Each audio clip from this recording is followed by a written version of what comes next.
Zaman dahulu kala, di sebuah desa yang asri, hiduplah sebuah keluarga dan anak perempuannya.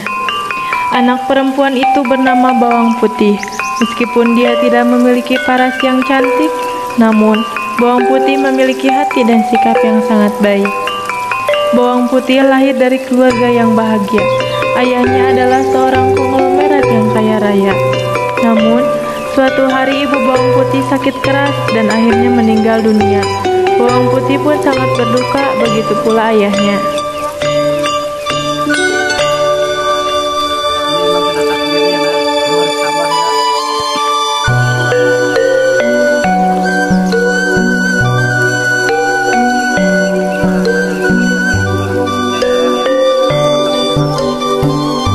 Di desa yang asri itu pula tinggallah seorang janda dengan anak gadisnya bernama Bawang Merah.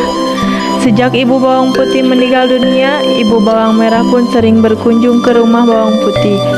Dia sering membawakan makanan hingga membantu Bawang Putih membereskan rumahnya.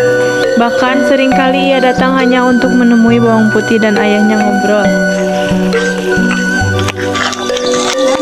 Bawang Putih, ibu bawakan makanan buat kamu dan ayahmu ya. Ayo para ya, sama-sama, jangan sungkan kalau butuh bantuan ya. Ya sudah, ibu pamit dulu. Oh iya Bu, terima kasih ya, maaf sudah merepotkan. Salam buat Bawang Merah ya. Gak apa-apa, ya nanti saya salamkan sama Bawang Merah.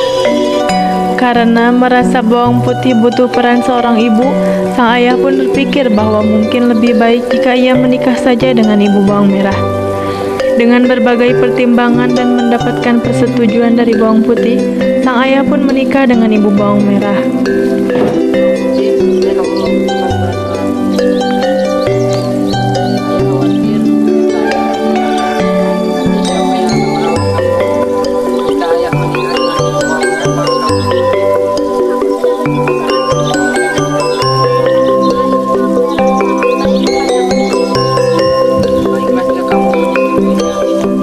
Begitu menerima persetujuan dari sang anak, ayah Bawang Putih pun mendatangi ibu Bawang Merah dan menyatakan maksud untuk melamarnya. Akhirnya, mereka pun menikah. Ibu Bawang Merah dan sang anak tinggal satu atap dengan Bawang Putih dan sang ayah. Di awal pernikahan tersebut, ibu Bawang Merah tampak selalu baik hati kepada Bawang Putih. Semua pun terlihat baik-baik saja. Hingga pada suatu hari, sang ayah pun bepergian keluar kota dan pergi meninggalkan rumah selama beberapa hari. Kehidupan Bawang Putih pun sontak berubah, seolah bertolak belakang dengan sifat ketika sang ayah ada di rumah. Ibu tiri dan Bawang Merah selalu bersikap pilih kasih dan lebih menyayangi Bawang Merah. Hai Bawang Putih, kerjamu jangan cuma bermalas-malasan saja, sana bersih-bersih. Jangan lupa kau mesti mencucikan baju-bajuku dan membersihkan barang-barang kami ini. Pada suatu hari, sang ayah pun mengalami sakit keras hingga akhirnya meninggal dunia. Bawang Putih pun menjadi seorang yatim piatu. Semenjak sang ayah sudah tiada, sang ibu tiri dan Bawang Merah semakin bertindak keterlaluan terhadap Bawang Putih. Kamu setiap hari harus menyiapkan makanan, beres-beres rumah, banget ya kau. Meskipun selalu diperlakukan seenaknya, Bawang Putih tidak pernah membenci ibu dan saudara tirinya. Dia selalu bersikap baik dan mematuhi segala perintah mereka. Hingga suatu hari, Bawang Putih menghadapi masalah besar karena menghanyutkan salah satu baju milik ibu tirinya ketika sedang mencuci pakaian di pinggir sungai. Namun, Bawang Putih tidak berhasil menemukan baju sang ibu. Dengan putus asa, ia pun kembali ke rumah dan menceritakan kejadian tersebut kepada ibunya.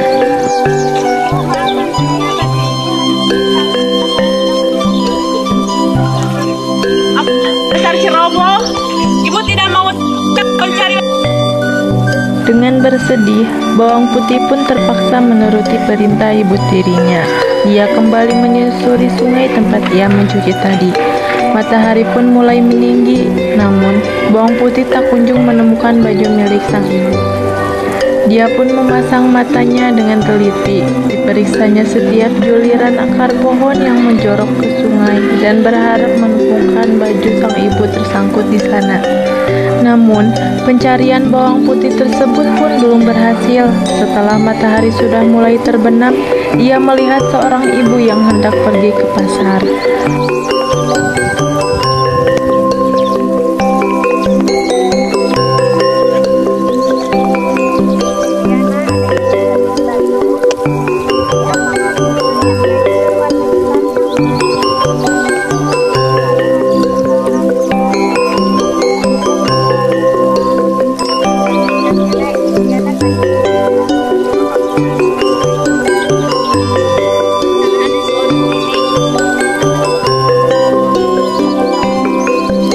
Hari pun sudah mulai gelap. Bawang putih pun sudah mulai merasa putus asa karena tak kunjung menemukan baju sang ibu.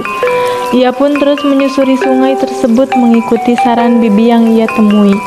Hingga akhirnya ia melihat cahaya lampu yang berasal dari sebuah gubuk di dekat tepian ujung sungai.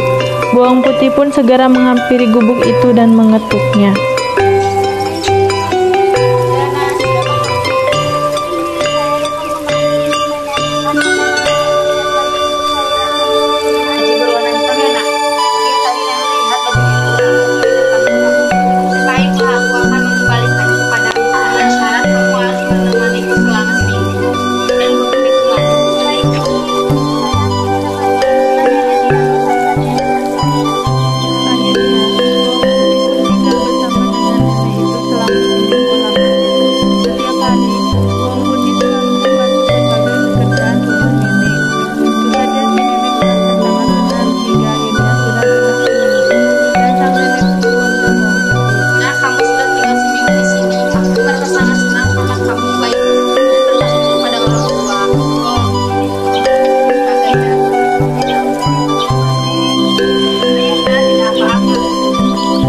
Pun pulang ke rumah sambil membawa baju dan buah labu kuning. Sesampainya di rumah, bawang putih langsung menyerahkan baju hitam milik ibu tirinya.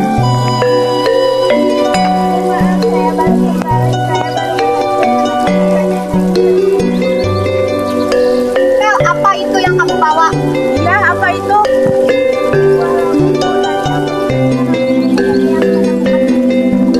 Sini berikan lampunya. Merah, jangan. Hei Gembel, kamu dapat dari mana lampu berisi permata ini? Dari mana kamu dapat lampu ini? Aku mendapatkan lampu ini dari mana, Putih? Jawab.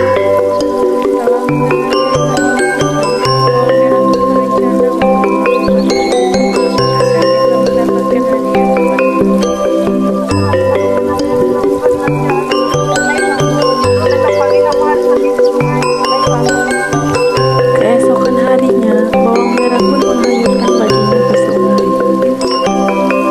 Apakah paman melihat baju berwarna hitam yang hanyut di sungai itu?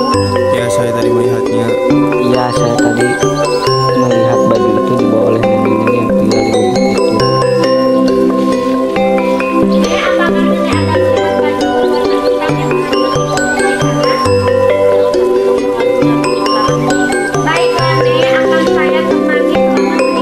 Selama seminggu, bawang merah menginap di rumah sang nenek hanya dengan bermalas-malasan. Jikalaupun ada yang ia kerjakan, pasti berujung dengan hasil yang tidak bagus karena dikerjakan secara asal-asalan. Akhirnya, setelah seminggu lamanya, sang nenek membolehkan bawang merah pulang. Bukankah seharusnya nenek memberikan labu sebagai hadiah karena telah menemanimu selama seminggu? Kenapa kecil nenek? Saya mau labu yang besar. Sesampainya di rumah, bawang merah segera menemui ibunya dan dengan gembira memperlihatkan labu yang dibawanya. Karena takut bawang putih meminta bagian, mereka menyuruh bawang putih untuk pergi ke sungai selagi mereka membuka labu tersebut. Ibu, ibu. Iya, Bang Merah. Kau sudah kembali? Iya, Bu. Ini aku sudah membawa lampu putih. Cara pergi ke sungai cuci baju-baju yang kotor. Setelah bawang putih pergi, mereka pun membelah buah labu tersebut. Namun, ternyata buah labu tersebut tidak menyimpan emas, namun puluhan ular berbisa. Binatang tersebut pun langsung menyerang bawang merah dan ibunya hingga akhirnya keduanya tewas.